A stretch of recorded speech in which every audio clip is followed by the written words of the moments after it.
But first, I'd like to introduce Tien and Meha to talk about the Spark program. They need some game developers to volunteer and help out some kids. Great. Thank you, Neil. So, good evening, everyone. I'm Meha. This is Tien. We're from Spark. Before I explain what that means, it's been a long day. I'm going to ask you all to close your eyes. Don't fall asleep. Just close your eyes. And think of what you were like when you were 13. So, think of the fashion choices you were making. Think of the awkward crushes. Think of school and rebelling against parents. There's nothing positive in it. Nothing positive, right? It was a weird time. Think about what you were thinking you wanted to do at that point. What were you dreaming that you were going to be doing in 10 years, 15 years down the line? How did you get there? Did you end up there? You did end up at your dream job. Raise your hand. I figured a lot of people in here would. So that's what we're working with. Spark works with 7th and 8th graders, awkward 13 and 14-year-olds who might not have great memories of this time later down the line, but they're thinking about what they want to do. It can be hard at that point to visualize how you're going to get to where you want to go to. So what Spark does is connect these awkward 13 and 14-year-olds with possibly similarly awkward adults that have the jobs that they want to have. So we connect them with professionals who are in the field that the career that they want to have, and have them go to that person's workplace once a week for about 2 hours a week and figure out what they do and how they do it. We're trying to provide a context for what it is that kids are doing in school so they don't feel like, here I am, this sucks, I want to drop out of high school, and then we lose them. So that's what we do. Tien's going to tell you a little bit more about how you can help. Yeah, we're actually going to stay the whole time. I'm actually making Meha stay because I like video games. I want to learn more. But yeah, afterwards, if you guys want to talk to us and maybe get a little more information about what the time commitment is, it's actually 2 hours a week for about 8 weeks, but it's a lot of fun. The kids really like it, and you'll probably like it. You'll definitely like it. It's actually really awesome. And yeah, so we'll just be here afterwards and just come on and say, hey, Tien, I'm just kind of awkward like a 13-year-old. Can they help find me someone else who's awkward like a 13-year-old? We can make that happen. All right. As you can imagine, since a lot of you said that you got your dream jobs, video game design, computer animation is so fascinating for kids. So if you do things like that, we have tons of kids that want to be you, which is really cool. And if you do something else, we have kids that want to be you too. Our kids have a variety of interests. So if you might even be remotely interested, come back to us and we would love to tell you more. Thank you. Thank you.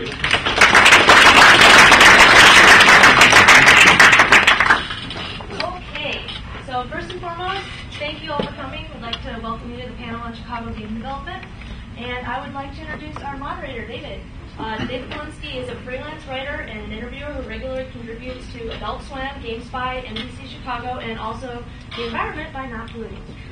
He also writes weekly reviews, previews, and features for publications including Nintendo Power, The Onion AV Club, OneUp.com, PC Gamer, Games Radar, and many more.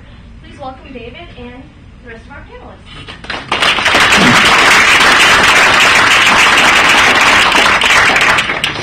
Down the line if you guys want to introduce yourselves.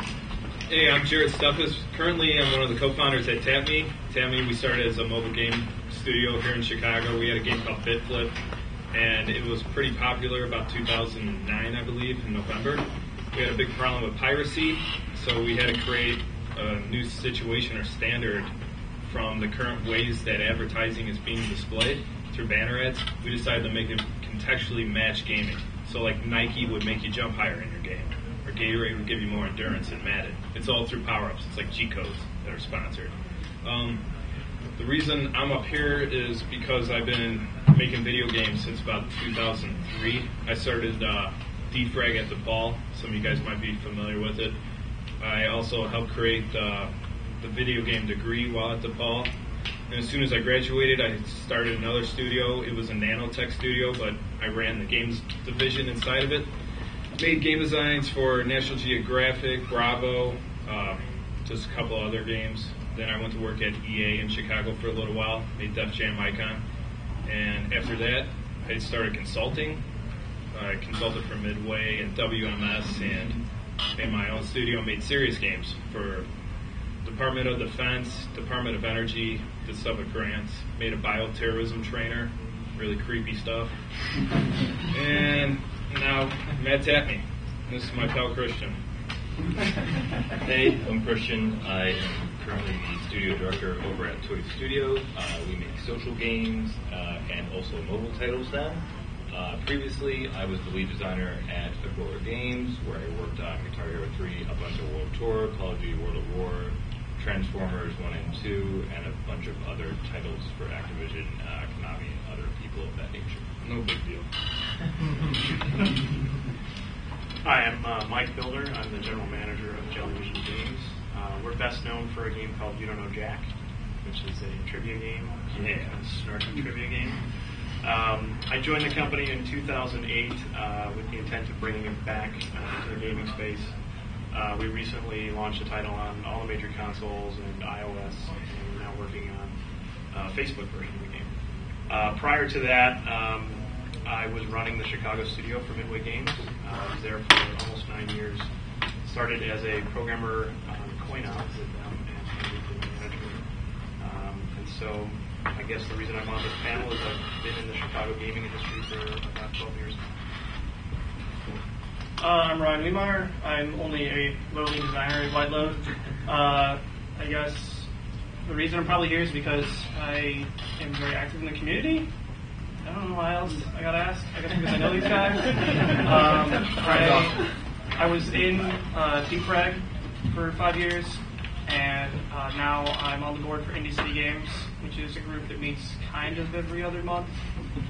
We just share all the games we're working on. Yay! And Especially on lead years. yes.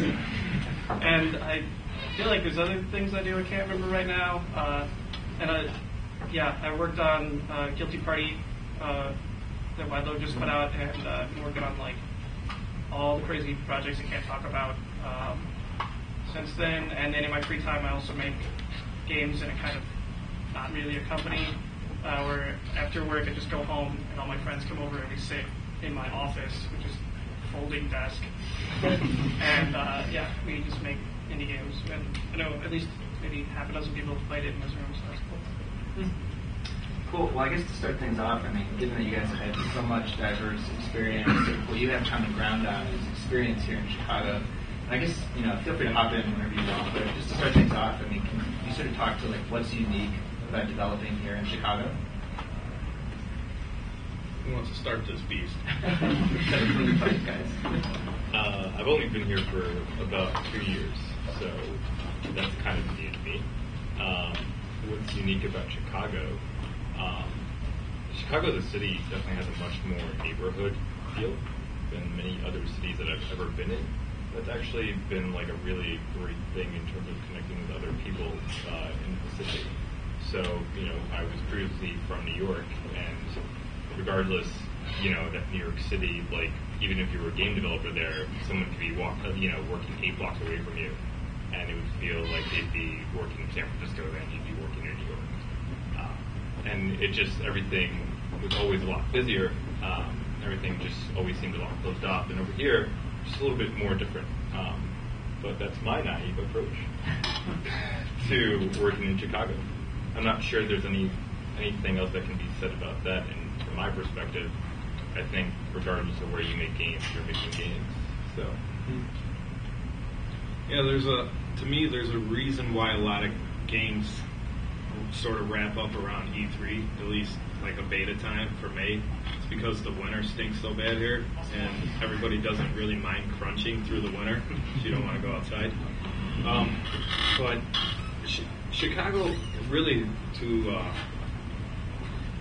with what Christian said, it's got like the neighborhood feel, and there's a lot of community here, even though it's been broken up a little bit in the past, especially now with a lot of students coming out and the ease of entry for so many studios that are popping up. If you want to make an iPhone game, it's $100. $100 in some time. And there's just a lot of camaraderie here that you don't see out in the coast or in other studios outside of this area. Yeah, I would agree. Just given the limited numbers of studios, and it used to be kind of big publishers. EA was here for a while, Midway was here, and obviously there's been change, and a lot of it's kind of blown up. But there's still many, many studios, big and small. There's kind of this horse trading that happens where if you've been around long enough, you know people that work at this company and that company, and So it's a bigger social network and it's less competitive in that respect. And I'm a native guy from Chicago, born and raised here, and I just find the people here very genuine, and I think that that's a quality that is just part of the Midwest and part of Chicago. Yeah, a lot of people don't know how to handle us, like people not from Chicago. They're like, this guy seems to be telling me the truth. They don't know what to do. Yeah, exactly. What do you think, Coco?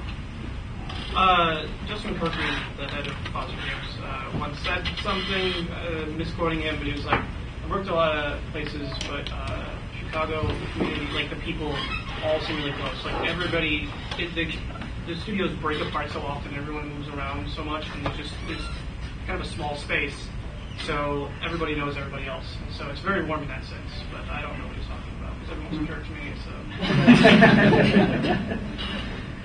I'm sorry to hear that.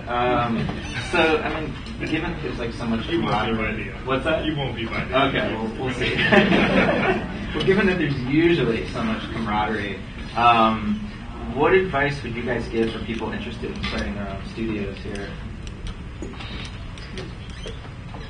It doesn't take much anymore.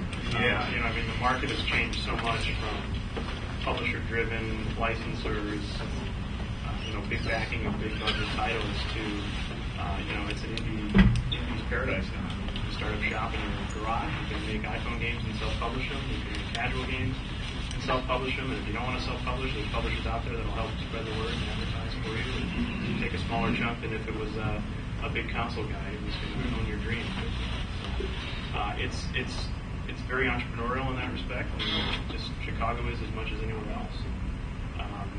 The thing that's been encouraging is over the past 5-6 years, there's been all these different colleges locally that have been focusing on game degrees, and so people are coming out. It used to be such a challenge in Chicago to recruit people, mainly because of the winter, and you get these, you get all these big senior kind of console programmers, artists, designers, and they would never, no matter what you dangle in front of them, want to move out to Chicago just because of the weather.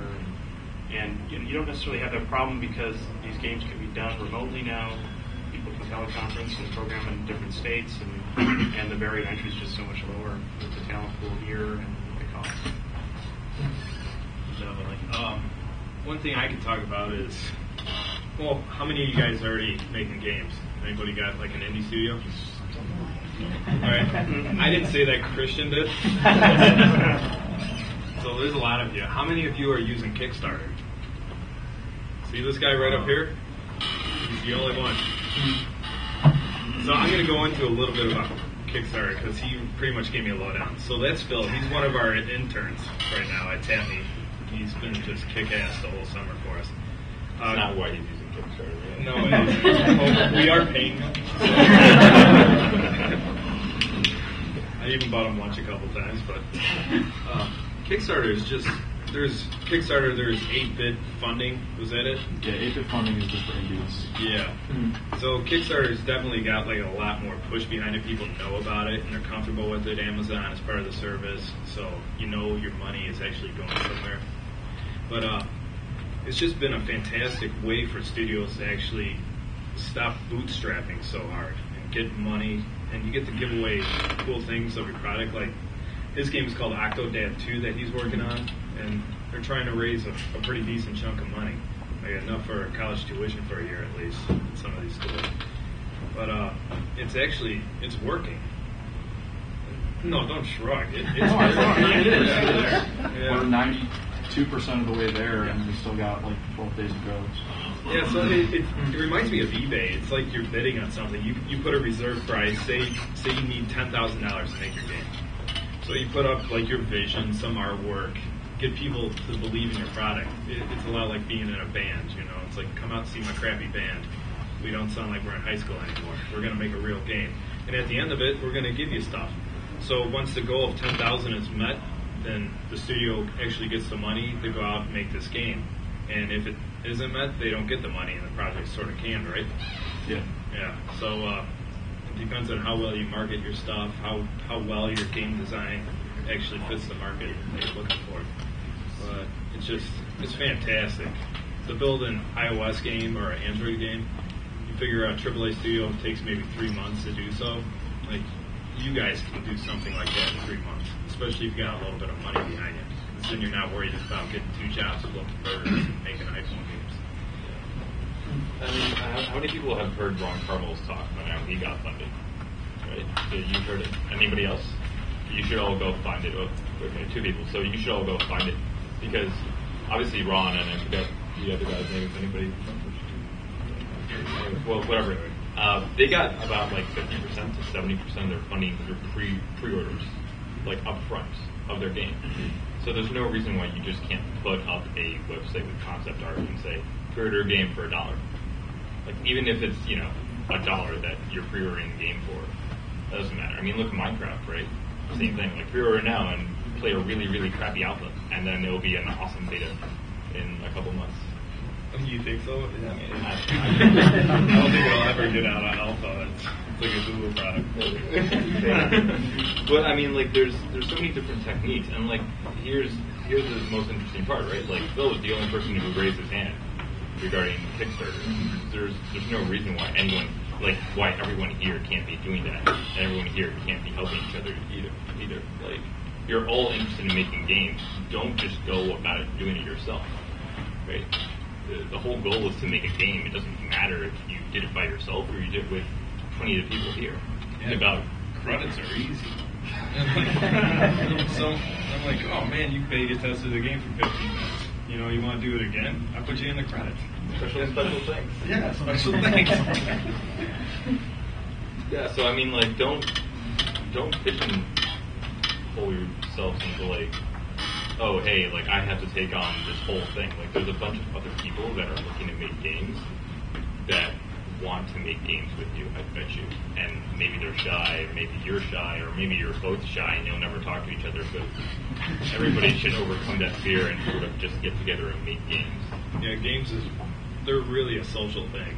You know, you're going to have to work with a team. A lot of guys, right when they get out of college or they're working on, like, a capstone project, they're like, I never expected anything like this. And I'll talk to the students and, like, how much of your classroom actually prepared you for this experience? And they're like, maybe 2%, because they don't know how to deal with other people. It's really a social experience.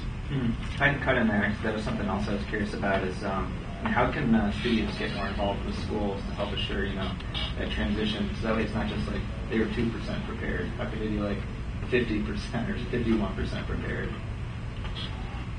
Yeah, I mean, a lot of the local schools will reach out to whatever industry is here, but it can go the other way too. And they've sought advice on software, curriculum, tools, different engines or middleware or skill sets. And the interesting thing is that has changed significantly just in the past few years. It depends on what market you want to go into. There's still certainly a console market, but it's on the decline, and there's a place for those kind of big games. But then there's this other market that's emerged in the past few years on mobile and social, and that's kind of the green field, and everybody's going after. And the talent set over here is not necessarily the same as it is over there. And for instance, if you're trying to hire a senior Facebook programmer, what is that? That's somebody that's been doing it for 3-4 years tops. I mean, that's not a 15-year veteran in the console world. So it's a very interesting and dynamic field, and the curriculum can't necessarily change and adapt that quickly. Right. But you can certainly get involved, and I've been involved as an advisor in a number of different boards to kind of evaluate the curriculum and give insights into what would be useful for us if we were hiring coming out of school. And do you guys all offer like internship programs at your studios to sort of help get hands-on experience, or? We've done that. Yeah. It's a tricky one because if you put that out to the colleges, you get every single person coming at you. So of course. It's a little tricky, but yeah, we just. Yeah, that seems to be like where the social aspect really gets strong. Like if you're willing to assert yourself, put yourself on the line to get out there in front of like our attention, we're gonna be like, hey, I remember you. You were wearing that crazy purple bedazzled shirt, with one of our games name on it. It's like, I'm going to call you up when it comes time for an internship. Because I want somebody that's going to interact with my team and be a part. I want their voice to be heard because that's going to build the best product possible. not just sit back and do your code and leave. It's a love and passion. I mean, here's another crazy idea, right? You don't necessarily just need to talk to any of the local studios just for a job. You can talk to them because you have a game that you'd like some notes on. And that's probably one of the best ways to get noticed because a game speaks a lot more for a person's character than a resume or an email. So with a game, we can tell what you've worked on, that you're dedicated, that you want to put the blood, sweat, and tears into it. With a resume, I can tell that you were born, you went to college, and what you say. Usually your grade point average is under 2 if you're right out of college. Yeah. I was proud enough to put mine on. So when that happens, like if you're suggesting people send their games out to companies, who usually winds up checking it out? I mean, is it someone in HR or is it the whole company or? I know for the most part, Ryan, our community manager back there, videotaping this. Hi, Ryan. He forwards me all the emails that we get to contact at toystudio.com. How much does that average, like per month, say? Maybe every week. Maybe like what, Ryan? Maybe 1 or 2 a week. Yeah. So maybe like 10. And from those 10, I believe 50 to 25% of those are illegal. So there's a lot of you that aren't sending me emails. How about you other guys? Do people reach out to you in that way? Do you want them to? Yeah, I mean, I think, absolutely. I mean, like anything, there should be a filter somewhere in the Right. But yeah, and if you've got a really cool demo or a really cool, game or something for us to see, a reel, whatever it is, it'll find its way to the right person. Enough people will send that kind of stuff in that, I'll be screening it, someone else will screen it before me, but if it gets to me, then clearly it's something good, or if it goes to our artists or our developers, clearly they've got something that is worth them checking out. And we don't just, filter all that stuff to trash. We certainly look at it. And, to echo your point, if you're not proud enough to put your GPA in there, that doesn't necessarily matter. If you've got a kick-ass demo, that doesn't matter. I mean, that'll speak to, look at my passion, look what I'm good at. School doesn't matter. You won't get over it. Say that. Another great thing, this is going to be awesome, because I can actually point to someone in the room, actually 2 people in the room, that, this is going to be like actual examples. Becoming friends with me on Facebook is a great way for me to know what games you're working on. For example, Ryan right here, he's worked on 2 or 3 iterations of one game that I know that he has on Congregate, and it's actually coming along pretty nicely. I haven't commented or said anything to Ryan, and this is actually the first time he's probably heard that I played his game, right? Oh, yeah. So that's been really cool for me to see like what he's been up to, and it's actually pretty interesting. And his game is actually coming along really well, and I'm actually having a ton of fun playing it, and looking forward to like new levels and what he decides to do, and where I can see what he's thinking, like where I can see him finding the fun of his game and then iterating upon that, and that's awesome. And like I know next time we have an opening, I might email Ryan. Another great example is Andy back there, right? Andy's friends with me on Facebook, and he's been working on a couple of projects. He worked on a Unity thing. You worked on that bird game, right? Yeah. No. It was actually a really neat concept where you were this one big bird, and you had a bunch of other small birds follow. No, that wasn't me. That's Jerry. Was it? Okay, somebody told me it was He's you. actually a lot better than I am. No. Fair enough. But see, I'm already mixing people up, but I already know that somebody cool in Chicago did something cool with a bird. and then you got all the credit for it. I have a bird-related game, if anyone's interested. I was talking to Rob, and Rob was like, man, you made a really cool bird game. Yeah, see? I don't know. See, Anyway. it's confusing when everyone in Chicago works on bird games. But the moral of that story is that I knew about a bird game. I'm pretty sure all the resumes that come into Wideload, if they ever make it anywhere, it's always the team, the specific discipline lead that ends up looking at it. And I'd say most of the time, unless we're looking for something very specific that no one even knows anyone who does it, it's everyone's hired by recommendation. The resume comes in, and I walk up to whoever is looking over the resume, and I go, "Hey, this guy's really cool, and I really like what he does. Hire him." And that's how people get hired. I don't like. Obviously, it matters that their game was good, but like the person who's looking at the resume probably won't even play that game. I did, right? Your reputation precedes you, and I would say in most cases, having a lot of friends and having them excited about what you do is really important. I've never earned a job in my life the traditional way. It's always been like, "Oh, hey, you do this really cool thing that's related to this other thing. Do you want a job?" And then we just like go through fake interviews, and it's like, there you go. I can't imagine applying for a job where I didn't know someone there. So like, be friendly.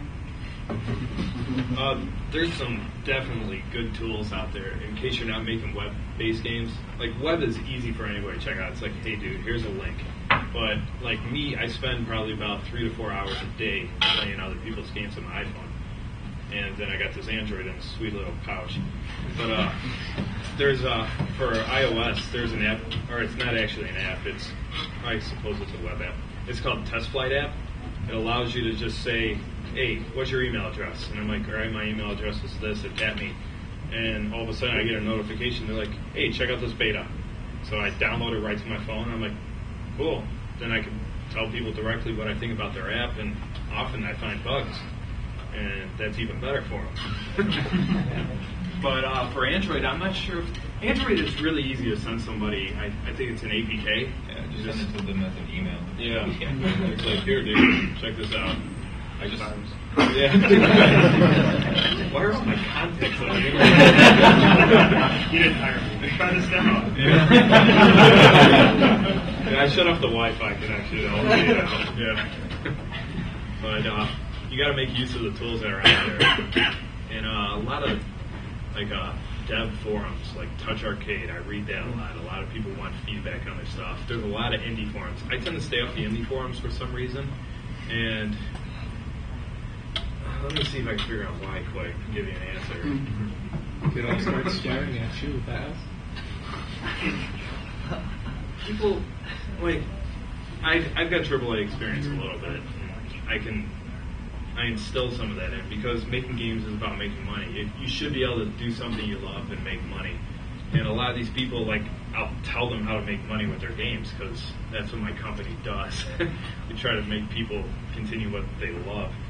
And I don't know, a lot of people will get on my case about it. So I'm like, well, you'll be at these other sites that I do talk to. So Touch Arcade's a big one that I'm at. Now, let's say you're in a position where you don't know someone in the company, you need to send a resume off. From your point of view, I mean, do you think AAA studios and indie studios, are they looking for the same sort of things in candidates? No. Zynga is looking for a bunch of indies. So is Roby, though. Yeah. So is Roby. I mean, so if you're in that position, I mean, how do you feel like people should suit their resumes better to one type of company over another? The cover letter is huge. Yeah. Cover letter for a AAA is so More important than a AAA. Yeah. Like, a lot of times AAA guys are so busy, they're like, oh, I want to see some game design documents that you've done in the past. I want to see some art, code, whatever. Code usually gets looked at because there's a right and there's a wrong way. But with game design and art, it's quick reads. Like, oh, this is 90 pages. It's got to be good. Career defined. Yeah. The other thing is that if you're sending the same cover letter resume to every single company, like the same one, that's obviously not good. Yeah, we're small, but we still put a lot of weight into the cover letter. Yeah, because it's your first impression that we have to go by you, and especially if you don't have years and years of experience. Your resume is going to look very similar in what you've studied and what your grades are and what groups you're involved in. So we need something that's going to differentiate you. So we put quite a bit of weight on that. The other thing I would say is don't apply for every position that is listed. When you see the same person applying for a designer's job and a scripting job and a art job, find what you're good at, sell yourself for what you're good at. In the same way, if you want to make AAA games and you want to have some role on a AAA team, then suit yourself for that, and that's where you're going to go. And if you have experience, absolutely show that. And don't necessarily go to a social games developer or mobile games developer with no experience on this platform, unless you're ready to take a more entry level position. Don't CC other employers.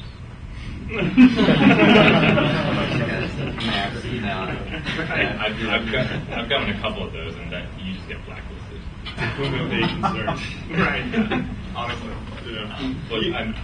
But Mike said something really important here is that you do tailor your cover letter, your resume, your highlight reel to whoever you are applying to and the genre of that of those games, right? So, for example, if you're applying to, let's say, Infinity Ward, you probably wouldn't want to be putting your RPG game design document in there.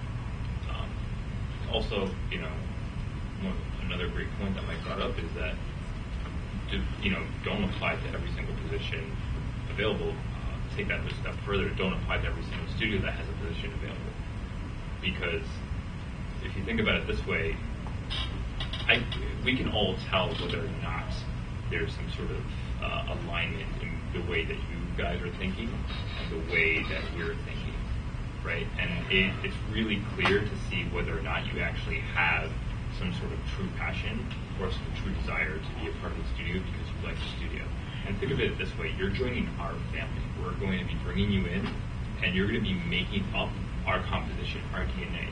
It's no longer, you're no longer going to be a fan of ours. You're going to be making our products, and we're going to be all making them together. So if you don't enjoy making the type of products that we make, then you probably shouldn't be applying for that job anyways. And you probably would be unhappy. So there's a ton of people making games. There's a ton of indies making games. There's a ton of small studios everywhere making games. There's no reason to apply to every single studio, to every single position that you see open in Kama Sutra. Tailor yourself to the studios that you think you'd be a very, very, very good fit for. And say why you're a good fit. Yeah. Take the time with the cover letter and say why you're a good fit. Yeah, it's okay to geek out on people too. Like that's how I actually got my job at EA. I knew the head of the studio. I knew he smoked. I knew he took breaks at certain points, and I waited outside for him. And then, go ahead. I had my first studio job. I got picked up at a bar. Yeah. The guy next to me was having trouble with the torque engine for some reason, and it was an art pipeline. And I thought that was a filter. I told him I had to do it. There you go. Yeah. Like if you troubleshoot somebody's stuff, you're automatically. And it's like I don't know if they actually hired me. I just kept showing up.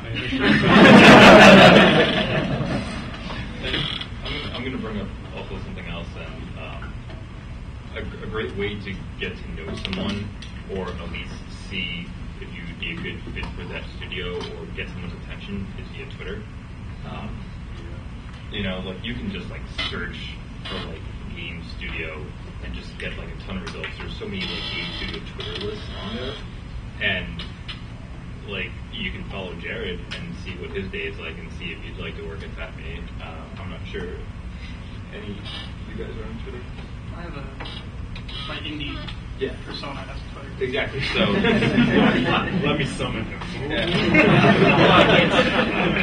It's definitely a great way to like sort of interact with someone and get their attention, do an ad reply. Like every single ad reply I see, like I sort of respond to it just because it's sort of in my face, and it's just like, oh hey, like I'm replying to you, and it's very like casual fashion. And if it's something that's super smart, like I'll go ahead and take a look at that person's profile, be like, oh, like I wonder what they're doing. And I've seen actually our latest hire at Toy Studio got hired via Twitter because he replied to something. I was like, oh hey, by the way, I make games, and showed me one of his projects. I'm glad you brought up Twitter because that's actually how I find out to play people's games. Because my email box is just like somebody threw up in it. It's just like I'm the director of DD now at TapMe, and it's just like hey dude, hey dude, hey dude, hey miss. And I'm like, no, I'm a dude. It's just constantly full. So a lot of people ask me for advice, especially the fact that I made video games and now like we actually raised money as a tech company in Chicago. So everybody wants to hear how we did it. And I can't talk to everybody through the day. So Twitter, I'll spend 10 minutes on the train in the morning, and if I get a link, I'll just make sure that that person actually has people following them. That's not a spam bot. That's my first step, and then I'll actually go and check out the game. You know, we've been doing a lot of talking about how individuals can get noticed, and I guess something that's worth visiting is, you know, developers, sort of how can they position themselves for success and get noticed, specifically here in Chicago? Be unique. I mean, that's it's easy to say. It's probably hard to achieve. But if you just kind of making Me Too games and Me Too products and fast followers to stuff that's already out there, that's not unique. So, I think. Are you talking at the studio level? So like my studio? Is that what you mean? Yeah. I can't speak for everybody else, but we have kind of a persona. I mean, we are snarky in your face, right. kind of, and a lot of that is born out of our writing style and just our production values, and culture is huge. So when you're talking about who you're going to bring in to join the company, they have to be a fit, and the fit starts with the cover letter, and just they're not just another person coming after us. So we try to take different approaches with what we do in our game and how we use the social networks and Twitter and Facebook and all that kind of stuff. And if you follow us or follow what we do, it's usually tongue-in-cheek, just goofy, ridiculous stuff. And it's not. We don't take ourselves too seriously. Me, I like to self-brand. I got a TapMe pin. Every time any of our guys go out to anything, we're like, oh crap, I need another pin. So they come over to me and grab a pin. T-shirts are really huge, and they're really simple to buy. Like, we're all nerds and we're devs, and we sort of stick together. We're like cattle. And if another dev gives me a shirt for their company or their game, like I see an Open Fate shirt there, I wore mine yesterday. If somebody gives me one, I'm going to wear it because I'm proud to be part of this group, and it's just good publicity because your other nerd friends are going to be like, dude, where'd you get that? I want that Octodad shirt. And they've got cool shirts. And I wear that.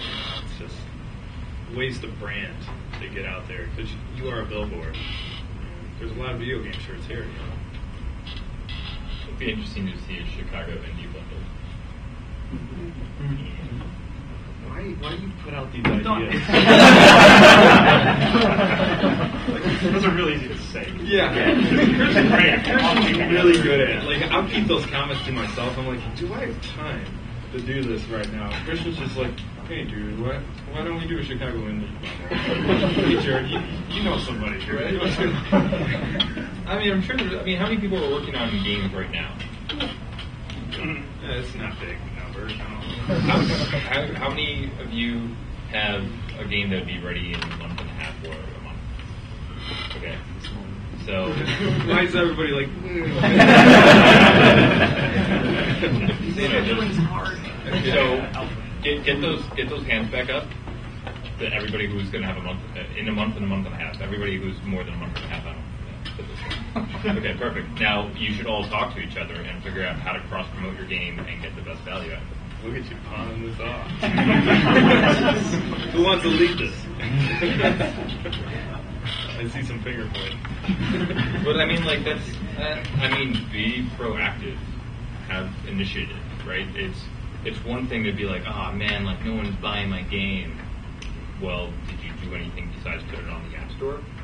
Like, did you write a blog post? Do you have an active blog? Do you have active Twitter? Are you spamming all your friends and family and threatening to kill them if they don't share it with all their friends?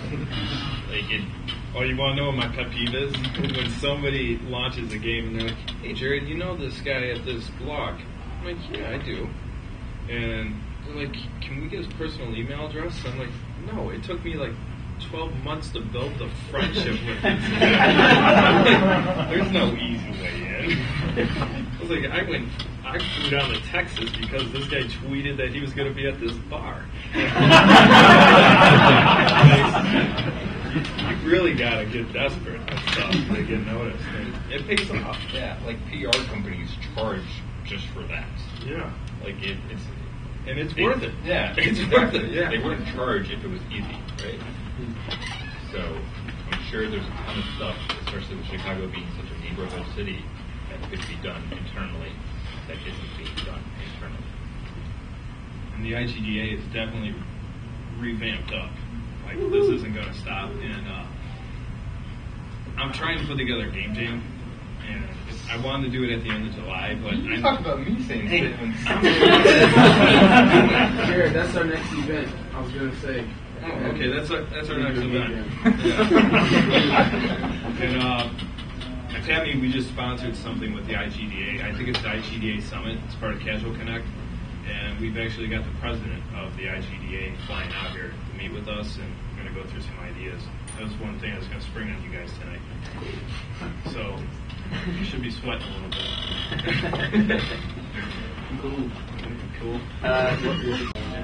What's a game jam? So game jam. Make a game. Yeah, there you go. Oh, give him a little bit more. I've participated in the Chicago game jams like the last 3 or 4 years. And the ones that I do are sponsored by the IGDA, usually at colleges. And it's just like 28, 36 hours where you go into a room and make a game, a theme. And it's usually very buggy. Half the time people are like, here's my PowerPoint presentation about what our game would have looked like. And they're very, very, very helpful because you meet cool people and actually make something sometimes. It's nice to have product. But yeah, game jams are awesome. Indie City did one. I know that IGDA is planning to do one soon. And I guess there's another global game jam that the IGDA does. Yeah, it's really easy to get out there. Do it. Cool. Actually, I mean, this would be a good opportunity to just open it up to you guys. I'm sure you guys have questions. If you want to just raise your hand. Nobody. Back there. Back there. You have a question? Oh, yeah, I got a question. Hey, Andy, tell me about that arcade machine. Oh, yeah. It's funny you should ask, Ryan. You two know each other? I didn't know it was I've never met him. Feels like we're so nice. I know.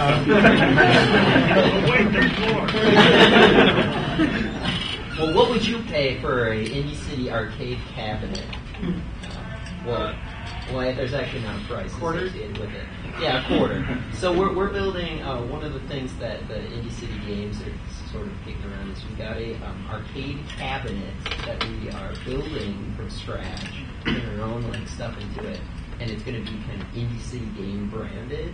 And so we're going to get developers from around the area to host games. If you're familiar with the Winatron, it's the same sort of idea. It's like a bunch of local Chicago games, and we're going to bring it around to different venues like pizza places or music venues, and maybe even make custom games based on the venue with custom launchers and interfaces. Yeah, we're going to do game jams based on game jams just for the arcade. So yeah. Awesome. So being part of the Indie City Games is as simple as showing up something that everyone. So if anyone's interested in that, talk to us. It's kind of like the selling thing, except there's no money.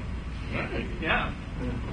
But then we can also sell. And we also have somewhat regular meetings where we assembled a brain trust to work on the Indie City arcade cabinet. So if you know someone with money, that would be helpful. But if you're just a really great artist or want to work on the interface with us, we have the interface right now is all open source. It's an action script. So if you want to help contribute, jump forward. We're always need help. That's pretty cool, dude. Well, good question. Anyone have any questions? Seriously? Go ahead. From a perspective of just kind of, I know this is kind of a weird question, but I hope it is. I hope so too. From kind of a cool aspect, I know Washington State and California have very loose IP laws, things like that, and Georgia just enacted their Georgia Entertainment Investment Act. where they're basically handing out money to new electronic media companies. Do you ever see things like that happening here in Illinois? I've been fighting for it for a very long time, and actually 2 years ago there was like this secret meeting between all the head studio guys out here, and we're like, hey, Michigan and Wisconsin both got the film, or what is it, like the film administration or something, to say, hey, if you make games, we're going to back you up too, because that's an art form. And now there's tax breaks for all those studios. Oh, go ahead. The guy who set it up for Toronto, the place that sort of ripped a bunch of studios off from here. Yeah. It's Josh Druckmann. He was an IGDA chairman for a while. Okay. So his contact info, if you need, maybe he knows some people that can help you get a tax break set up here. Honestly, like, just to let you guys know, I think it's about, from where it was, I think we're about this close. Yeah, it's very close. Yeah. I don't cover it all. Yeah. With the way entrepreneurship and everything has sort of like been sparked up with Chicago, like Governor Quinn, he's like, all right, we keep this truck going because jobs have just been lost. So any of these opportunities, he's really jumping at. What? And since I know you have experience in this, Yeah. do you see a game design accelerate labs or sandbox popping up anytime soon? There is one that I spoke at already in San Francisco. It's the first one of its kind. It's got the silliest name. Jellyvision. Yeah, see, thanks. And Jellyvision is a whole bunch of different mobile studios that came together, and the whole purpose of it is to actually get venture capital funding, which blew my mind. Like, making games isn't about getting VC money in the past. It's about finding a publisher to actually go out and say, all right, I'm going to market your game. I'm going to give you money for milestones. Now, gaming is so hot, especially social gaming and premium gaming. People are like, "Well, here's like $100,000. Just go make a game. I have no idea what you're doing."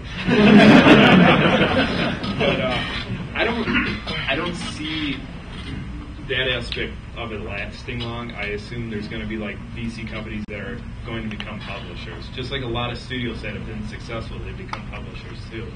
Like Rovio does it. I know a couple other studios that are looking to get into it that I've talked to, and there's a lot of nightmare behind it because when you make games, you want to be involved in the other games that are being made, especially if it's your money. You're like, hey, I accidentally had a hit. Here's some money, but I want you to design this a little bit differently. I'm like, no, you got to keep your hands out of it. Just let them do whatever they want. Anyone else? You right there. Oh, you were the icebreaker. Yeah.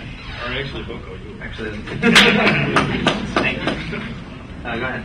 I'm actually coming from the standpoint of being a developer for a long period of time, but in a completely different area.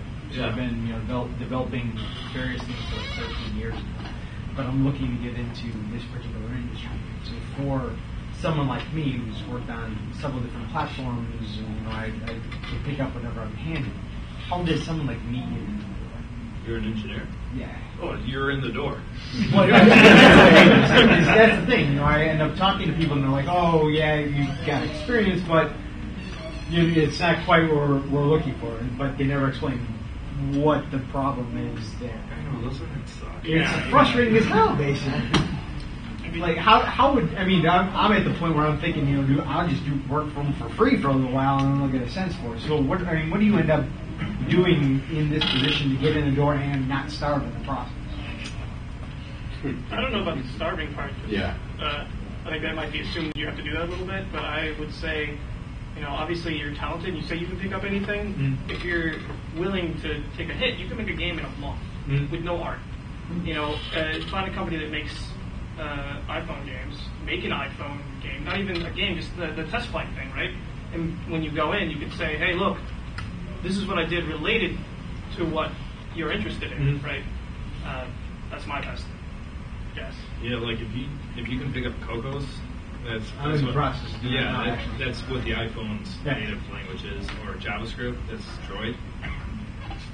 You're going to find a job in Chicago. Trust me. I know two guys from AAA Studios that are setting up shop here, and they're like, "Hey, Jared, I need talent." I'm like, well, good luck because I'm fighting for the same guys too. Well, the problem is, the last project that I worked on for the company I work for now, was we were leveraging Unity 3D to do a 3D stereographic. Well, we were leveraging that plus NVIDIA's chipset to do a 3D stereographic representation that we're now presenting at the IBC. But it's things that I've done, but I don't have permission to show it to somebody else because then I'm looking. So, how do you? Well, that's true. That's a different. I think the barrier to entry in this kind of stuff is low. I mean, the platform is accessible. You just go buy it. You go buy an iPhone or an Android or a tablet or whatever. Download an API from Samsung TVs and get some app running on the TV. I mean, there's so many new kind of emerging embedded system type things that are all based off of different languages that they're portable. You don't even have to do an original thing. Find some open source thing and port it to this device that hasn't been done already. And to show that you understand the technology, you don't have to have the years of gaming experience. You just have solid development experience, and you can demonstrate that ability on these current platforms. I mean, in the past, you couldn't get your hands on a PS2 unless you worked for a publisher. I mean, those kind of systems aren't floating around. And, XNA. I mean, there's stuff now that you can just go grab and sell. Too easy. It is. I mean, it's exciting for people that are on the hiring end because there's all these people that are able to, before you'd come in with some little direct 3D type game or demo or something, and now people are coming in or sending builds on an iPhone. Check this out. It's pretty exciting. And you see that there's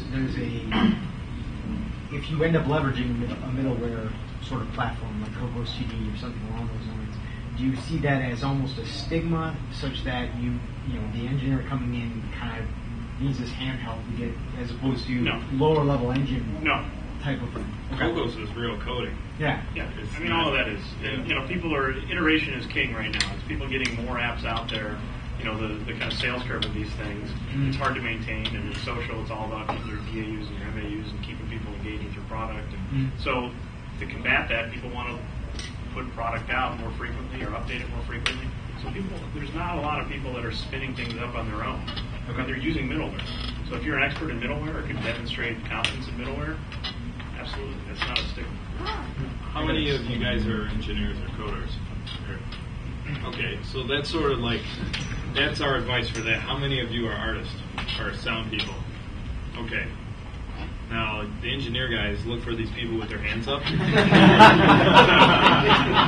Because they've got it. It's strange. We call it coal mining at TapMe right now because the engineers hate the term and they gave it to themselves. They're like, we've got a trade skill. We're like a plumber, or we can go out and we're building this stuff that you guys are dreaming up. And I'm like, yeah, that's why you're getting like a wild salary. But the guys that do art and sound, you have to prove yourself through games. Like, these guys have to prove themselves through games too. So you need a vehicle to get your art or your sound out there. You guys agree? Yeah, sure. Yeah. I mean, the more robust and polished of a product you can show, the better. And it's pretty hard to find that programmer who's also an artist, who's also a designer, who's also you gotta collaborate. Yeah, you really don't want that either. It's just like I think it was Mike was talking about the resume. You want to specify the group that you're in. When you're starting a company, it's good that you're going to fit a whole bunch of roles. But if you're trying to step into a company, you want to just say, I do this, and I do this awesome. Nobody else does it better than me, and this is why. So I spent my time. Sorry, you had a question back there. Is that right? Yeah. Play or demos that you can send. The demo reel works too, right? You can put quite a bit of effort into converting a DVD or making some movie and sharing it. And those are always good indicators too. But I mean, if you have experience, absolutely point at the stuff that you've done that's been in the product. My biggest pet peeve with portfolios is sending me to a site that doesn't work. Right. Or you've got incredible talent, but your website looks like it's from 1995. Yeah. Like just rapid something. GeoCities, baby. Right. But you don't need your programmer to make the art. Yeah. Just set up a Tumblr blog and use tags for 2D for all your 2D work, or character tag for all your character work. It's really not too hard. But just don't send us to sites that don't work or more work for us. We just get So I was just going to say, just to dovetail that, I was asked this question once before in front of a group, and I said, when you make your little movie, don't put like death metal rock. It's just, oop, speakers down, pause, I'm done. You gotta make it a little more inviting. Yeah, as someone who gets paid more than me and looks at these things, I like websites. It's easy. I get the resume, click on a link, because I'm probably looking at it in PDF form or something, go to the site, I look through images, I watch YouTube videos, I choose what to look at, and so you're saying the site needs to be clear. Yeah, if you're going to do it that way, you got to make sure you call it out. You can't just have your name at the top with the URL at the bottom. I mean, you got to call it. Here's what my portfolio is. You got it in the email that you send, in the cover letter. Here's my portfolio. Here's my draw people to it. Make them see the link. And here's another interesting approach to be, for example, if you're talking to a studio that already has those games out and you like one of their games, why don't you do a rendition of what the art would look like if you would work on the game? Right? Like that's super interesting because it's super tangibly to what you would be working on. Right? Well, it's interesting and relevant. It always feels really good if somebody mocks your work. I remember for one job, there was a game that came out, and it was sort of a flop. And they're like, how would you have designed this? And so I went out and bought the game because it was a flop from Kmart, and then I bargained it. And then I went home and played it for about 12 hours. And then I wrote up a thing, and when the next morning I'm like, this is what I have done. And they're like, okay, we'll read it. And a week later I finally heard back, and they're like, these are pretty damn good ideas. We wish we had you on the team at the time. So that sort of stuff is pretty big. You only criticize something if you were asked. And it's sort of rare, Yeah, it's kind of a two-part. We should touch on two different things. For like the demo reels and stuff, should we even bother with sound, or only if it like pertains to specifically what's in there? Like I'm a character artist, so if I'm doing like turntables or stuff like that, or even in-game footage, like if the in-game footage has sound, that's probably okay to include, I'd assume. But if I'm just doing turntables, should it even bother having sound, or is that just distracting? I don't care about sound because you're a character artist. Right. Yeah. I want to be able to focus on what makes you a great character artist. That's one thing that irks me about demo reels. People are like, I got to make this look like it's a feature movie presentation, and I have no idea what I'm supposed to be focusing on. And I'll get an email back, and they're like, hey, did you watch my demo reel? I'm like, yeah. I'm like, it was a cave with some torches in it. Like, the music and the sound was really nice. And they're like, well, what did you think about the camera work and the light effects? I had no idea I was supposed to be focusing on that. Not a clue. Like, point that out. Be like, I'm really proud of this torch. The way. I think that's good advice. It kind of reminds me of we were back at Midway working on NFL Blitz, and we were trying to hire some character artists to work on NFL Blitz. And so some of these people would just send their character art, and some would send, a football player or something because they knew what the role was. But they would send the, best looking, more polys than you could imagine, texture sizes that could never fit on the console. It's like it needs its own disc. Yeah. So in some ways, less can be more. At least in that example, they knew we're dealing with 60 frames a second on a PS2 or an Xbox, and so here's how I can deliver the highest quality graphics with a limited poly count, or with and kind of point those out, because those kind of technical or artistic talents are also super valuable if that's what the client's looking for. So same kind of thing, if you're applying for a job that's potentially going to be making some, say a Farmville type game or something where it's Flash and it's character based and whatnot, you don't have to send the super crazy model. Send something that's applicable to what that role is. Show us, demonstrate how you're good in that type of game that company makes. That's huge advice. Yeah. Right. Knowing that the candidate actually knows the realistic constraints behind the platform or whatever medium you're working on, it's just like, oh my god. They actually know. Like, it's just like, it's such a relief. Like, you basically, 4 people are no longer sweating because of that. Right? The other part of the question, it touched on the if you're gonna like you were talking about revamping that game from an art perspective. If you were gonna pick something to revamp in a game, like a character art, I'm not at elite character art level, so I probably, I'm guessing, shouldn't pick like Batman from doing like Gotham City because that's probably stepping on someone's toes. Like pick maybe someone minor or something like that to redo and revamp, or does it? Here's my advice: if you're talking about like Batman Arkham Asylum or something, yeah. Take, say, your environmental artist. It's so easy to find a screenshot of that game. Cut out Batman, build an environment, put him in it, say, check it out, dude. Looks just like your stuff. You know, I'm up to par. You know, that's all.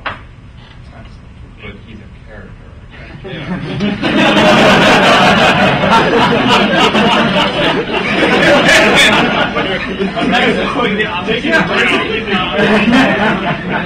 Take the environment.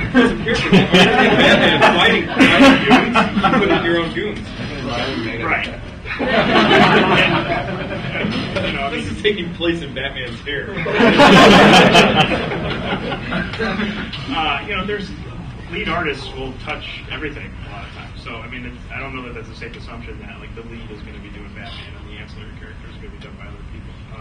They're overseeing everything and they're seeing everything. So if you're going at it from a critique standpoint, it doesn't matter what character you take.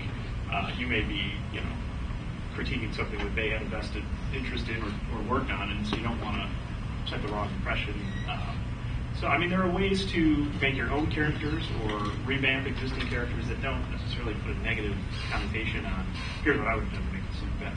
Just here's how I did this, or I modeled Batman from scratch, and here's my Maya files, here's my textures, here's that kind of thing. It doesn't necessarily have to be take exactly what they did and put your own take on it.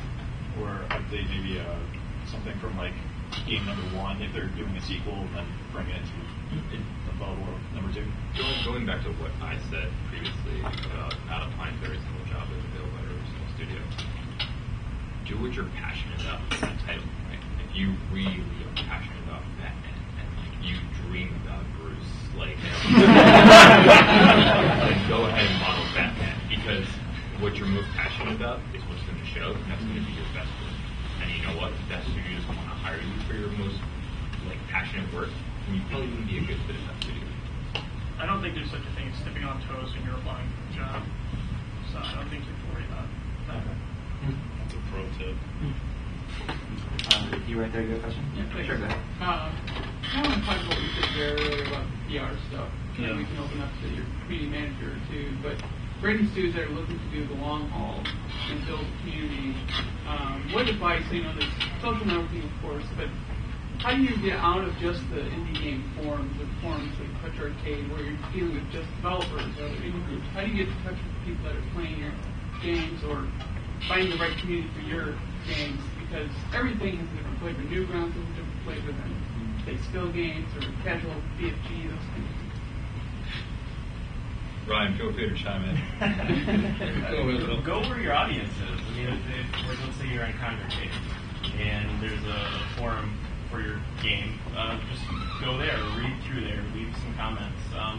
Are you pointing the players of your game to any sort of place where they can interact with you? Is there a link to your Twitter, your Facebook page?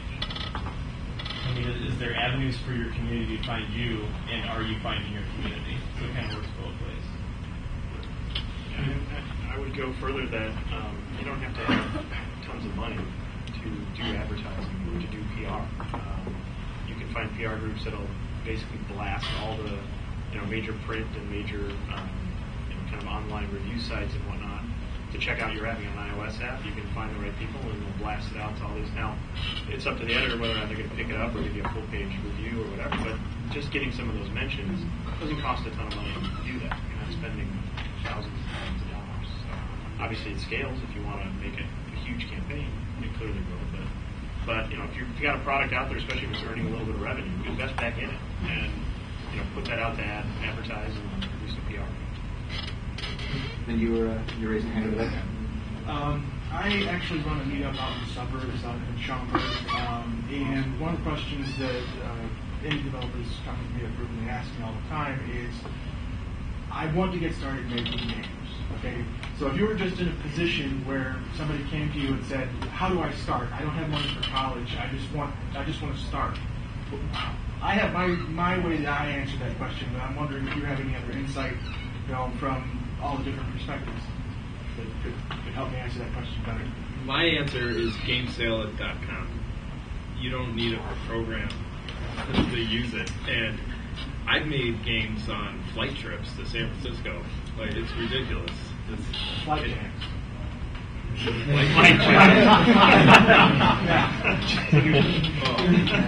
I've done it too.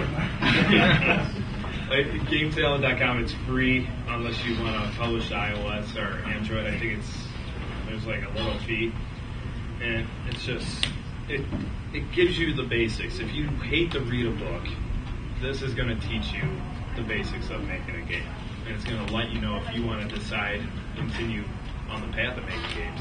Because a lot of people come up and they're like, "Man, you make games, that's so cool, I want to make games."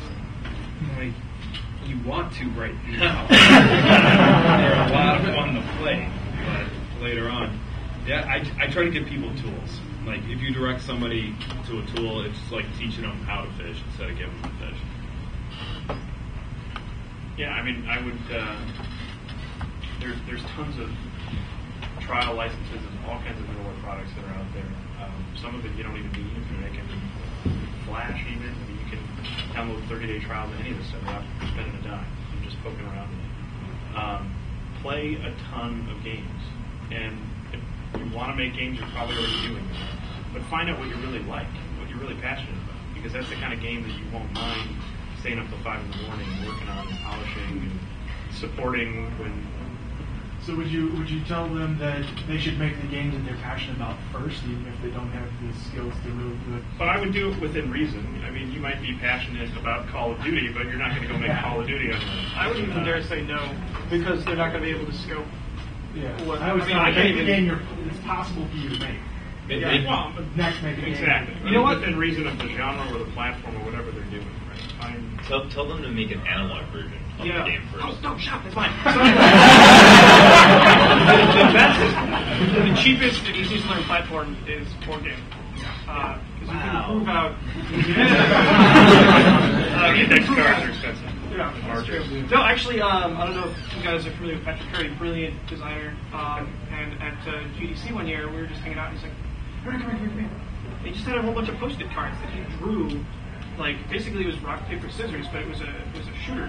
And we played it, and he's like, what do you think? And I was like, that was actually really fun. It was like 10 index cards. And he's like, yeah, I'm thinking about pushing out into like a product. And it's like, he started with that, right? And like, he played it with everyone he met throughout the convention. That works. It really works. Yeah, you have to call it paper prototyping. You can't call it board game. Otherwise it was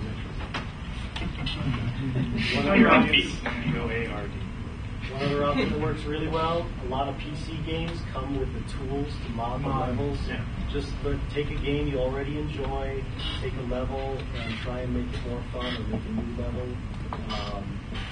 Yeah, ripping apart existing games is a really great way to learn. I've learned everything I've ever learned by reverse engineering. Yeah, Mod Nation Racer is super easy. You got Little Big Planet. Yeah, everything else like that.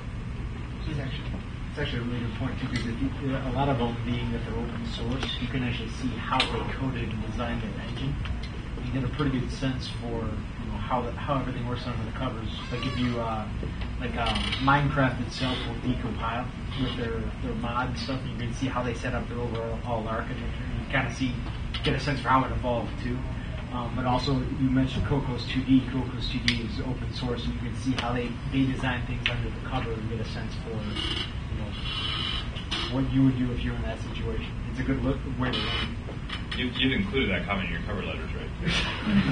I'm in the process of writing it right now, actually. So your advice would be run away right now and don't do that. Just keep trying.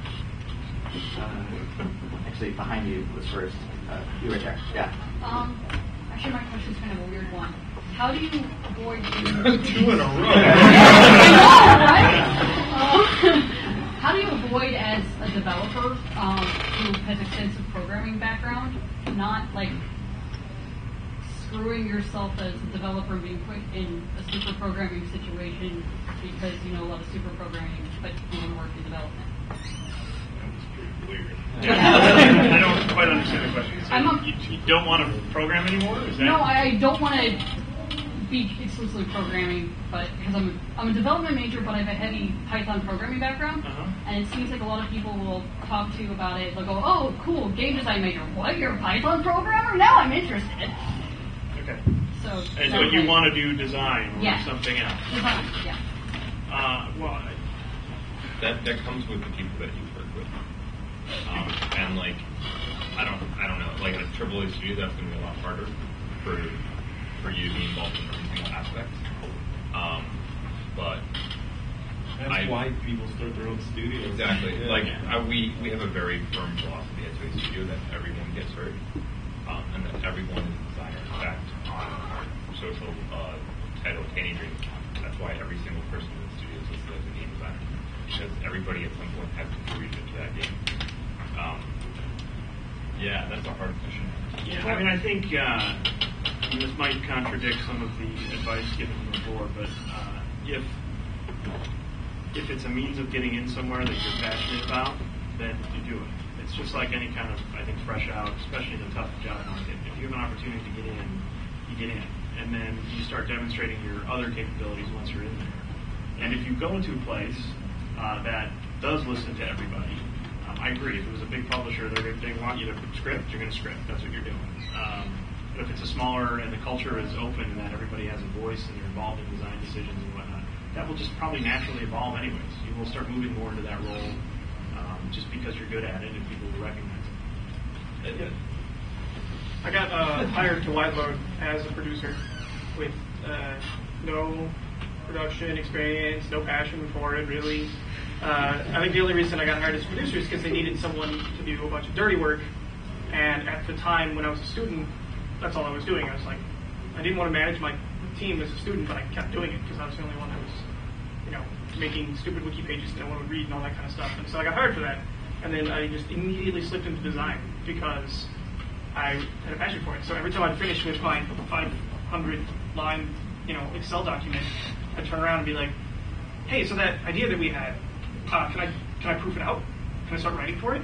You know what, I'm just going to make a wiki page for it. I'm just going to fill it out all the way. And a good studio with good management involves everyone in the design, and especially the smaller ones, and gives everyone a chance to execute on something they're passionate about.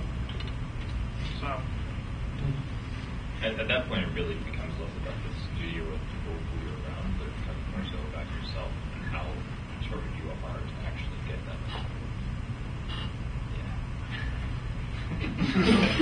Believe in yourself. Like a comment/question from before, I think from the question that you asked. So I might also suggest, in terms of somebody starting out, to find a mentor. Yes. So connect with somebody. I know there's at least one person in the room willing to teach people a little bit in terms of programming for games. So that's another idea. I don't know what you guys think of that, but any suggestions for how they can connect with somebody that can teach them? So, like the hacks, which is like indie thing, right? Like the two other guys I work with are really good programmers, and I have just been kind of learning programming from them because they're always around, right? So I'll be like, hey, wait, I'm gonna try and do this, and then I'll be like, Ben, how do I get out of a for loop? And they'll be like, all right, you're still thinking, hey. Meanwhile, my other friends, they'll be like working on projects by themselves, and they hit a breaking point, and they can't find it on Google, and then they just get frustrated. It's so powerful to have someone that's a dark wizard in their field, hanging out with you, being in the same room with you. That's why dev labs are great, teams are great, even at your job. It's great. I stop people.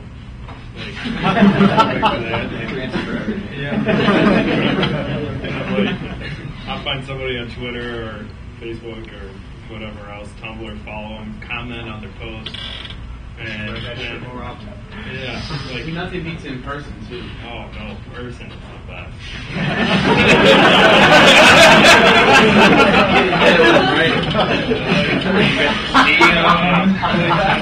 You don't want to, like, if somebody's out with their family, you don't want to show up and Hey,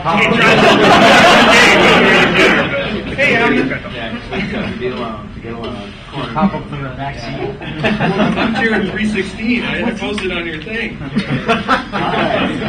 Part of the reason I made that suggestion is actually because, Ryan, when you mentioned Patrick Curry, I realized that last year when I went to the GDC, I didn't meet a lot of people. I didn't really get out there. I did a little bit with hanging out with the TapMe guys, but when I was on the plane on the way back, I just was randomly sitting next to Patrick. And I got to know him through that conversation. We talked about games the whole time.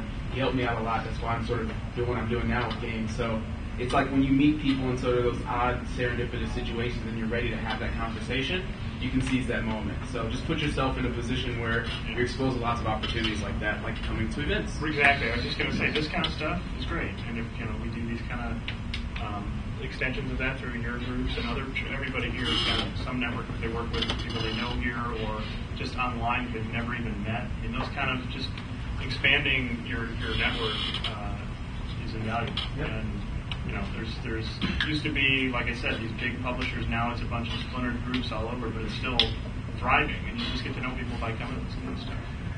What's super cool about it is the fact that maybe it does take a couple months to make a game, and maybe it's not the same huge scope as an old AAA title. But the fact is, as soon as you get a game done, you can do a post-mortem. It's like people are like, "Man, you're a rock star." You actually completed this. It's pretty cool. Go ahead. So you guys were talking a little bit about recruiting people, trying to convince them to fly up to Chicago and live in the horrible frostbitten country that we call home.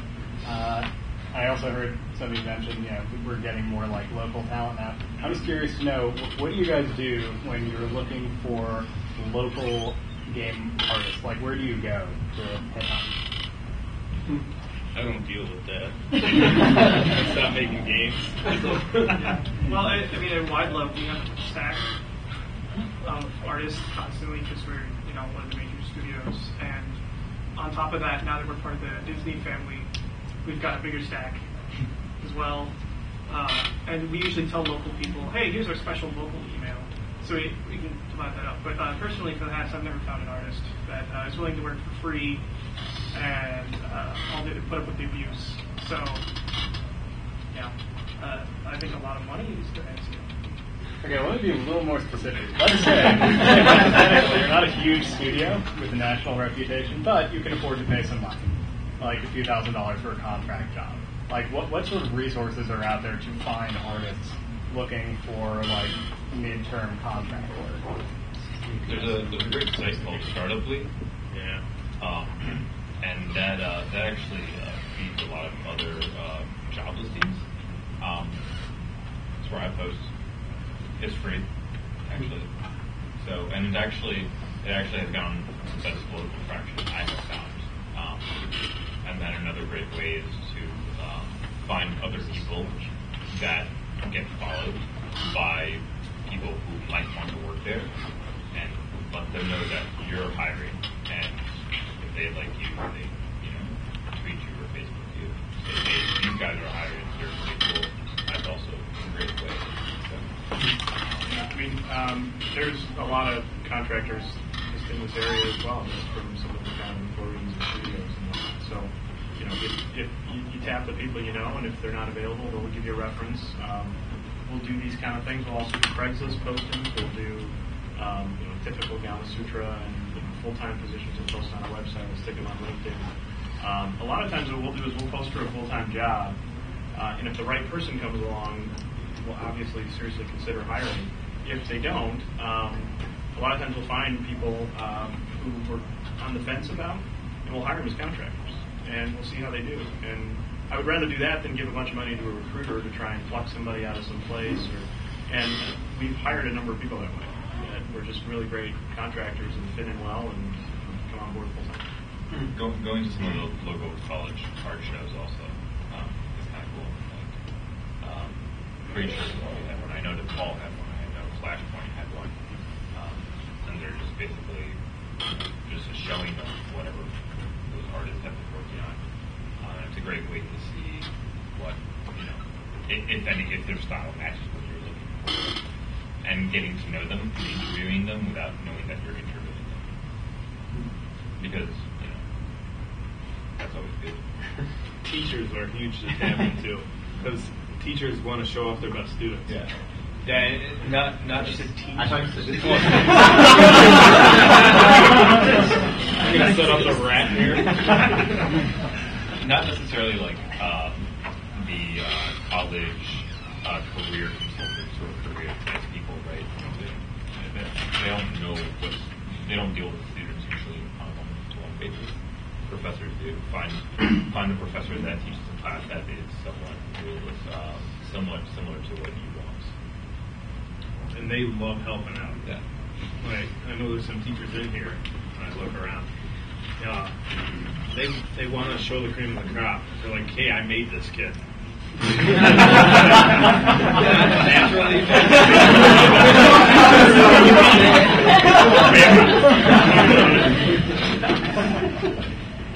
This is a bit of a tangent, but I'm just curious, can you guys sort of talk about advice on where people can look for funding for development? It's just like called Kickstarter. Like, are there local sources here, or where have you guys had success with that? Chicago's sort of funny in terms of money. I like to say it's a really liberal city, but the wallet's really closed. Like, nobody wants to spend right now, especially with the economy the way it is. Money's going to come from your fan base. Like, if, say, you made a game and there's going to be a couple fans of it, they're going to go out and say, hey, you want to see my next game? I need a little bit of money. And they'll call me up, just like pre-selling your game and stuff. I mean, it's all relative to what you need and what you're trying to do. If you're trying to just make your own kind of quick indie game or mobile game, friends and family. I mean, find people here that have the same interest that would be, willing to just give weekends and nights and kind of do it together and build something that's either going to sell and make some money, or it's marketable for you to get a job. Or beyond that, there's obviously the traditional routes, and there's the VC route. There's the kind of private angel investment. That's, I imagine, a little trickier for startups, but it certainly is out there and it's an option. And if you've got something really unique, or in IP or tech or proven revenue by something you've done, there's certainly an audience for it. And it is tight, but it is actually a lot more active than it's been in the past few years. So, yeah. I mean, the way to do it really is to prove that you have an audience. So I wouldn't just go out and make something and hope that people like it. You need to do some sort of customer validation in some way, shape, or form. So you may like a game and that's great, but you need to go out and get other people to either test out the concept of your game or get some very MVP, minimum viable product build of it to get people trying it out to see if it's worth getting out there. Because people, especially VCs and angels and other folks, love funding people who already are making money. Even if it's a little bit, if you show you're getting some traction, they love putting money into it. So minimize your risk. Yep. With regards to Kickstarter, one question I had is, if you've got a unique concept, you bring it to Kickstarter, aren't you sort of leaking your idea with the chance that someone else can steal it? Ideas worth nothing. Yeah. Never hide your ideas. I've burned myself so many times sheltering ideas, and then it never goes anywhere because no one got excited about it. And if anything, you've got that Kickstarter page as proof that it was your idea first. And if you do have backers on Kickstarter and you have that Kickstarter page to prove that it was first, now you have an even better fan base. That's very cool. Yeah, and out executing. There's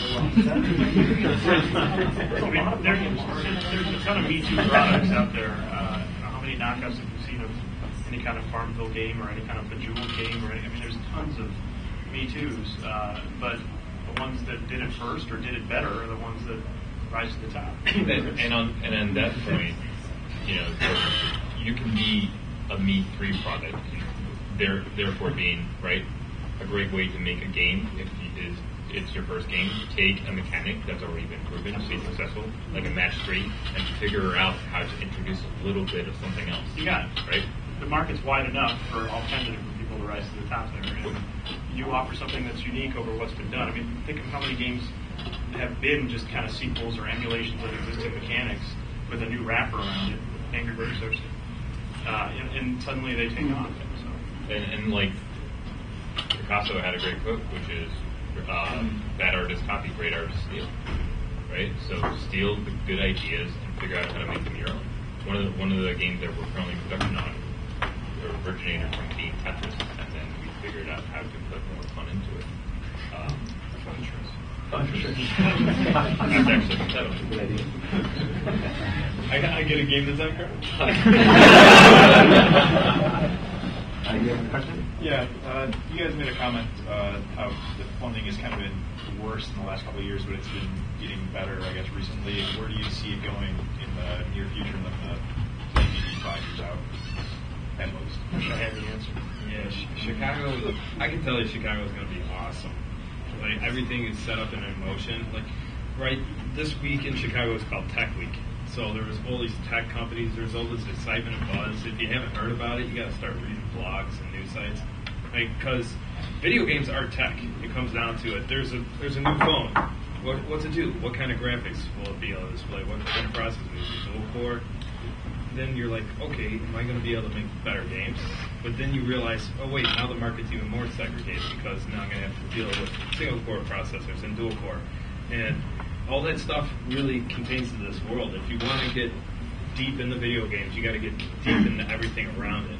That's why fanboys are so big on specs of new consoles. They're like, this one could do like 72 teraflops. And Jared, I mean, really, like, you can, like, when people ask landscape questions, it's just sort of like, oh, what does the funding look like now? Oh, it's not good. Oh, it's good. Like, who's really getting that money? Like, so at the end of the day, it doesn't matter whether you think the market's high or low or whatever. It's you willing your idea into existence. So proving it out, getting customers. If you can't get the funding here, you'll go somewhere else and find the funding if you need it.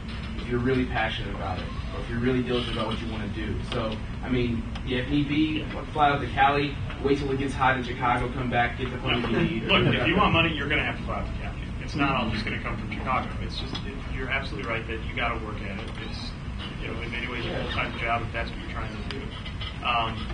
As far as where it's going, I mean, as long as the markets continue to grow, and I think, social, indie, mobile, and all those iPad, Android tablets, all this kind of stuff is certainly a huge growing market that if you look at any kind of analysis out there is just going to continue to grow while you see console and brick and mortars kind of going down. Now, this is still an enormous market. It's going to be quite a while before they swap spots, but the point is, as long as you see that kind of activity, as long as you hear these overnight stories of people, starting up and selling or getting acquired by whoever, or starting from their garage and turning it into some multi-million-dollar company, investors are going to want the money.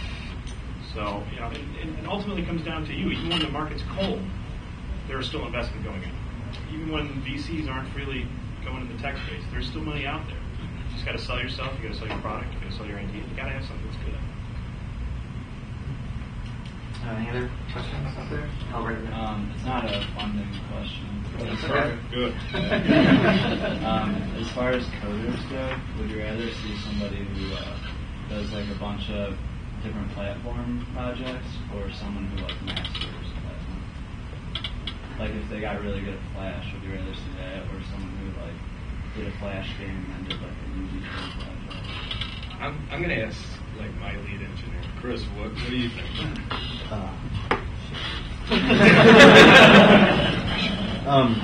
It goes both ways. It's really cool right now to know both Android and iOS. And if you know both those things, then you're not here asking about job advice. If you want to specialize in something, I'd recommend getting really good at C++, since most modern tech is based on that, and you can move in a lot of directions. I always tell everybody it's really easy to get really low and then move back up. Like I can learn Unity, I can learn C#, I can learn XNA real fast because I'm good at C. So you can take it both ways. But if you prove you can know something really well, then you have a niche, right? People always need lead engineers. People always going to need lead engineers for Flash, probably. People always going to need lead engineers for any of their products. So if you can do it better than anybody else, that works really well, as opposed to, well, I'm like an intro iOS guy. I'm like an intro Flash guy, right? Prove that you can learn something really well, and I think that's way more powerful than kind of putting yourself out. Yeah, studios hire programmers. They don't hire specific like JavaScript or Python developers, right? So, I mean, a great example is 4 or 5 years ago, we wouldn't be talking about Android or iOS developers, right? But now all those people who used to be, programming in C++ are now programming in Objective-C or programming in Java, right? So it's not necessarily about what platform or what language you know, but do you understand the basics of programming, right? Do you understand how a class works? Do you understand object-oriented programming? Do you understand the basic principles of computer science?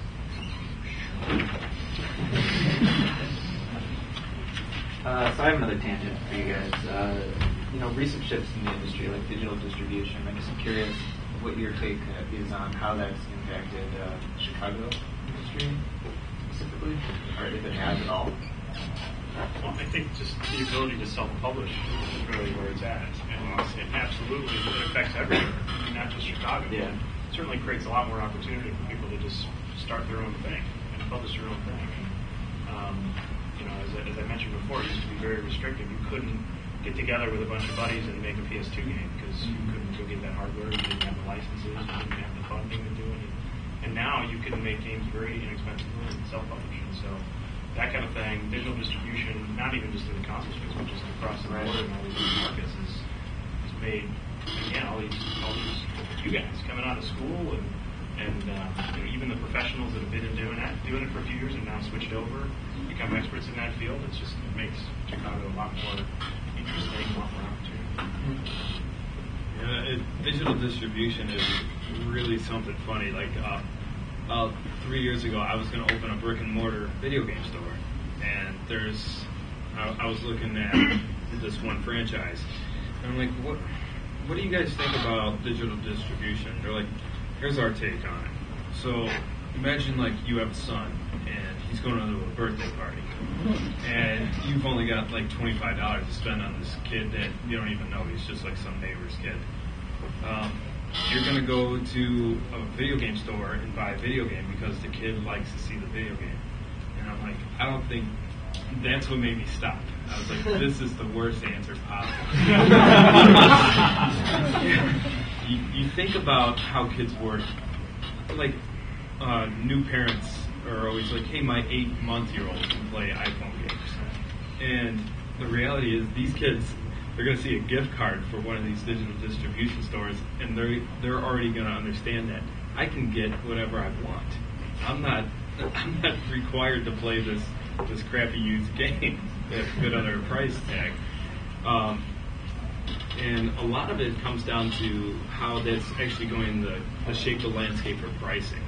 That's like the Japanese developers. I was at Tokyo Game Show last year, and I talked to a lot of people from Namco and Square and stuff like that. And they're like, we're actually upset about North America, what you guys did, the digital distribution, because our economy is more of a buffet sort of deal. It's like, hey, pay $7.99, you can get all the prime rib you want and mashed potatoes. Whereas Japan and Europe, they're used to paying per piece, and we're finally starting to equalize that out with freemium. Like, people are like, okay, I'm getting that buffet feeling, like, except I had a coupon and I got it for free, and now I'm going to pay for the premium stuff inside the game, and it's really changing the marketplace with that. And the other note to bring onto that is that you now can have multiple revenue streams. It doesn't just have to be like with digital distribution. You could be on the Apple desktop app store. Apple App. Is that okay? Right. Apple App Store. I would give that to the iTunes. Apple App Store. It's all trademark. So Apple App Store. You can be on Steam. You can be on the other one. Android Market. Android Market, Facebook. There's another one. There's like a Mega Drive or something like that. You can be on how many different marketplaces? Like GetJar, right? There's so many different marketplaces that there's no reason why you can't put your games out on a separate market, and maybe your game is big in like Algeria on the GetJar marketplace, and that's enough for you to keep going on and making games. I'm big in Algeria. Only on GetJar. Also, even if you only have like a small following, don't sell yourself short. Don't forget that you can sell it directly from your own website through PayPal or whatever. I mean, look at Minecraft. You can go through Steam or anything like that. And really, if you can build your community, you can do it yourself, and you're not taking cuts from Steam or anything. I mean, Steam's great, and it's probably one of your best options depending on what your platform is. But don't forget that you can just directly sell it yourself. Yeah, I mean, I would say that download, the great thing about download is that it lets you as a developer put out a game as a service rather than a product, and then you can put out that vertical slice to friends and family and say, hey, what do you think about this? Like, okay, I'm going to start adding a few more features, get it to a few more people. Okay, hey, this is people, oh, no one likes this. All right, screw it, we're done with it, right? Then you move on to the next thing. Or, oh, hey, these people really like it. Oh, hey, the community's really engaged because they can tell me what they want. Look at Minecraft, it's insane. Like, Notch just put out a feature, he put out a screenshot, everyone talked about what they thought it was, and then he's cherry-picked all the ideas, and now he's going to make that. It's brilliant, it involves the community, it's low risk, and I think gaming as a service is really cool. Yeah, I think that's an interesting peripheral thing there, which is setting goals. Like, how ambitious, how absurdly ambitious do you think you guys should be in your goals? And do you have to sort of strike out and try it before you find out, like, oh, maybe I should scale back, or is there a way to tell before you start? Maybe you should be a little more realistic. If you start off with the words, I want to make a real-time MMO. You're on the right track. You're set. Go to the Unity forums. It's full of that. Like even big publishers fail at this. I mean, Midway had multi-action genre games that we were doing. And it was every kind of, if you think you can do that, you can do it. And you're making these open world games with sandbox environments that just have budgets that are out of control. It's a sword fighting rhythm game.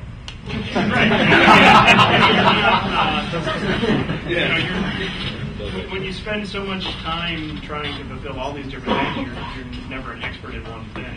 So you're trying to be all things to all people, but you're nothing to nobody. So right. This game now that there's no audience for it. So in that respect, less is more. Build something small that's really cool that you can build upon and expand upon, and set your sights and things. The faster you can get a game in someone's hands, the better. Play testing is important. AAA, indie, garage, doesn't matter. The first time that someone else plays it is the most valuable moment in the game. Because A, that means you deliver something, and B, it means you're going to start getting feedback and people that head in the right direction. One of my good friends from back in New York, he's indie and self-publishing, and the type of games he makes are more frustrating games. So he'll go ahead and make frustrating tic-tac-toe or frustrating any other type of basic game that has been known for like a really, really long while, and he'll ship those out, and they're frustrating. I can't wait to play them. and you know what? Like, people find them fun because they're frustrating, and then when the millionth time that they play it and they actually win, they're just Does he make so, Super Meat Boy? Was that? Does he make Super Meat Boy? But I mean, like that's a perfect example. Like, he's not making a real time MMO, 3D FPS shooter with a console time. He's making frustrating techniques. Sorry to say this is probably going to be the last question of the night. So, okay. I'm just curious to kind of change directions. Like in the United States, seems to be a cultural difference between other countries where you have games are accepted as a moneymaker, and there seems to be a lot of attention on funding and distribution, and there's a lot of energy exerted towards that. But on the wider cultural bigger picture, they're not accepted as a respectable medium alongside books or film. It's getting bigger, but there still seems to be huge. When you really look at the mass audience, how they look at games, it's still like a childish thing, or it still seems to be this really empty shell thing. So I'm curious what you guys are doing or what you guys think should be done to kind of push it over that hump and what the vision for that is. Those people will die.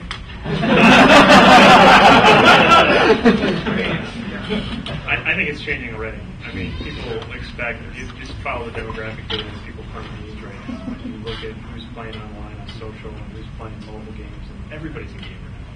I mean, how many Angry Birds installs are out there? How many It's just everything, every little platform, be it a tablet or a phone or whatever, has a gaming component to it. And 9 times out of 10, even if it's a BlackBerry, you're playing solitaire on your BlackBerry, that's a gaming experience. And I think, from the standpoint of, there's these multi-million-dollar, titles that are on par with production quality and values of what you'd see in the movie theater, and they're not respected in the same realm as, Avatar would be or something, with the same talent and technology is behind them. I agree. I think that's going away. And I don't know from a critical standpoint, like the Roger Eberts of the world and whatnot, when that'll shift, but it'll shift in time. But as far as people, perceiving gaming as, this childish thing or what kids do, I think that's gone. I think, my parents were playing games, and, my aunt is in a retirement home playing Wii bowling, and everybody's a gamer. I think,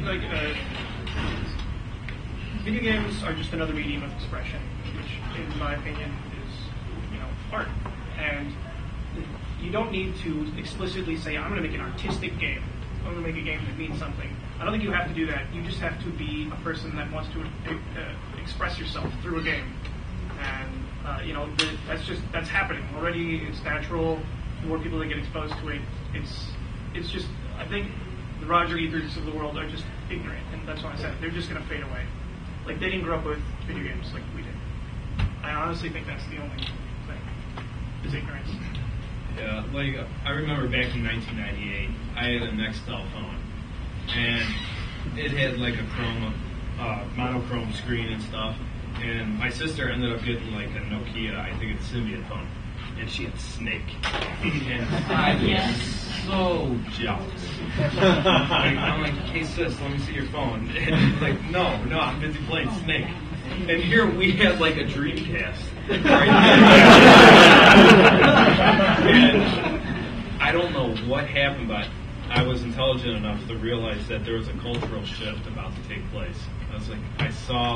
I remember reading some magazines, because websites weren't really big with blogging yet, and seeing the type of phones that the Japanese had.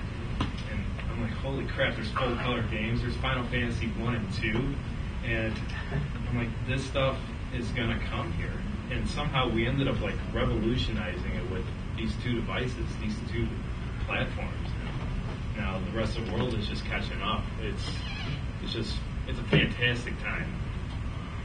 I think an interesting observation is if you rewound, 5-7 years ago, you look at all the major console publishers and growing market, and they were trying to chase the female gamer at that time. There was all this kind of talk in the industry, and you go to PC sessions, and how do we make console games? How do we get more women playing games? And if you look now at where the market has gone, and if you look at the demographic data, like I said, predominantly women playing games on the social networks, and the market created itself. You were trying to push people into a market over there where they're actually playing now. And it's just evolved through time that everyone's a gamer. Well, I want to thank you guys so much for coming out. You guys.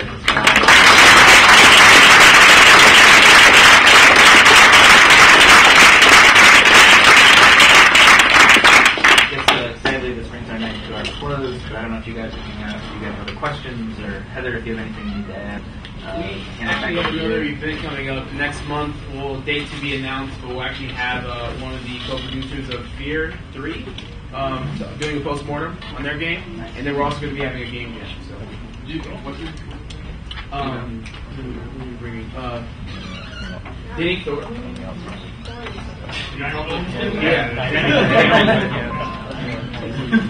And also, if you need the contact info for IGDA Chicago, we have some cards up here at the podium. Feel free to grab one. Thanks, guys.